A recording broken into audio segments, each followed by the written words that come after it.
আসসালামু আলাইকুম। নতুন আরেকটা রেসিপি নিয়ে আমি আবার হাজির হয়েছি। আমার আজকের রেসিপি কালো জিরা ভর্তা আর কালো জিরা বাটা যেটাই বলেন। তো এটা তেতো ছাড়া সুন্দর করে বেটে দেখাবো টিপস সহ, দারুণ দারুণ টিপস সহ। অবশ্যই প্রথম থেকে শেষ পর্যন্ত পাশে থাকবেন। তো এখানে আমি পেঁয়াজ নিয়েছি, পেঁয়াজ, শুকনা মরিচ নিয়েছি আর আস্ত রসুনের কোয়া নিয়েছি। তো রসুন পেঁয়াজ যত বেশি দিবেন ততই কিন্তু এটা বেশি মজাদার হবে। তো আপনি কাঁচামরিচ দিয়েও এটা বেটে নিতে পারেন। তো এখানে আমি কালো জিরা নিয়েছি 1 পিস পরিমাণ। তো এখন আমি এই রসুন, পেঁয়াজ আর শুকনা মরিচটা ভালো করে তেলে ভেজে নেব। কালো জিরাটা ভালো করে ধুয়ে নিতে হবে, কালো জিরাতে অনেক ময়লা থাকে। এ পর্যায়ে আমি চুলায় চলে এসেছি আর চুলায় পরিমাণ মতো তেল দিয়ে নিয়েছি। তো এখানে সরিষার তেল ব্যবহার করলে সব থেকে ভালো হয়। তো আমার বাসায় সরিষার তেল নেই, যার কারণে আমি সয়াবিন তেল দিয়েই রান্না করছি। তো আমি শুকনা মরিচ দিয়ে নিলাম। শুকনা মরিচটা ভালো করে লাল করে ভেজে নিতে হবে।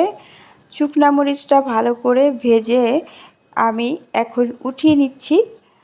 তো এখন আমি দিয়ে দিচ্ছি পেঁয়াজ কুচিটা, পেঁয়াজ কুচি আর রসুনের কোয়াটা এখন আমি ভালো করে ভেজে নেব। একটু লাল করে ভেজে নিতে হবে। তো অবশ্যই মনে রাখবেন, ভাজাটাই বেশি স্বাদ লাগে। এটা যদি কাঁচা বাটতে যান তাহলে কিন্তু মজা লাগবে না। এটা ভেজে নিলে সব থেকে বেশি ভালো হবে। আর এটা দিয়ে সরিষার তেল দিয়ে ভেজে নিলে বেশি ভালো লাগে, সয়াবিন তেল দিলেও ভালো লাগে। তবে এখানে একটা টিপস আছে, এইটা কালো জিরাটা অবশ্যই হালকা টু মিডিয়াম জালে ভাজতে হবে, নাহলে কিন্তু তেতো হয়ে যাবে। অনেকে বলে যে কালো জিরাটা তিতা হয় কেন, এই জন্যে কিন্তু তিতা হয়ে যায়।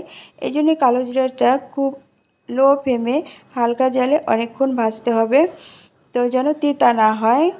তো ভাজা হয়ে গেছে, আমি এখন নামিয়ে নিচ্ছি। তো এখন আমি বেটে এটা নিব। আপনারা ব্লেন্ডার করতে পারেন, তবে কালো জিরাটা আমার মনে হয় পাটায় বাটলেই এই ভর্তাটা অনেক অনেক মজা লাগে। তো আমি এখন শুকনা মরিচটা বেটে নিচ্ছি একদম মিহি করে। পাটায় বাটাটা একটু কষ্ট হলেও আমার মনে হয় পাটায় বাটাটা স্বাদ বেশি লাগে। তো এ পর্যায়ে আমি কালো জিরাটা নিয়ে নিব। তো কালো জিরাটা বাটার সময় একটু কষ্ট লাগে, তারপরেও বেটে নিতে হয়। তো আপনি যদি এর ভিতরে একটু লবণ দিয়ে নেন তাহলে কিন্তু কালো জিরাটা বাটা তাড়াতাড়ি হয়ে যাবে আর আপনার বাটাটাও ইজি লাগবে। তো আমি এই পর্যায়ে এখন 1 চা চামচ লবণ দিয়ে নিচ্ছি। তো লবণটা অবশ্যই একটু দেখে দিবেন, আপনার স্বাদ অনুযায়ী লবণটা দিবেন। তো আমি এখন এইটা কালো জিরাটার সাথেই লবণটা মিক্সড করে বেটে নিচ্ছি, কালো জিরাটা কিন্তু বাটতে সুবিধা হয়ে যাবে। তো কালো জিরা বাটা হয়ে গেছে। এই পর্যায়ে আমি রসুন আর পেঁয়াজটা দিয়ে দিচ্ছি।